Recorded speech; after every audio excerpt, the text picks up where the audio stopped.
Only on two, a major change in the works right now that could leave families without health care here in Oklahoma. Earlier this year, the governor signed a bill that could eventually require people who are on the state's Medicaid program to work a certain amount of hours to receive benefits.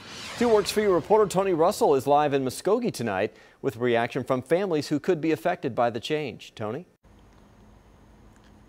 So the policy group calls these changes to Soonercare radical. So if the plan gets approved as it is right now, the policy group fears that those low-income families could get dropped, put into turmoil without any access to health care coverage.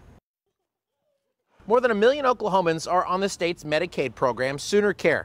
Alvin Strozen is one of the parents. It allowed him to get his checkups. It allowed him to get his checkups. He had something stuck in his foot, and he actually got it out, and that cost thousands just to get something out of his foot.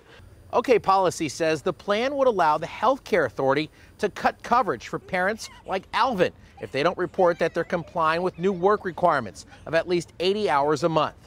We have research that shows that if this were implemented, between 60 and 90% of the coverage losses would be people who are totally eligible for their coverage or eligible for an exemption, but they get tangled up in that red tape. Carly Putnam says when parents lose health coverage, it could be catastrophic for an entire family.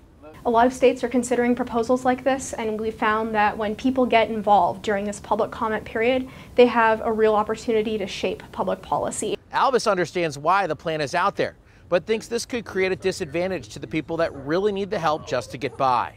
If you're getting somebody like me and they think that you make too much money and you get kicked off because they think you make too much money, but I have a family to support, we can't pay for, health care costs such as that because it's just too much.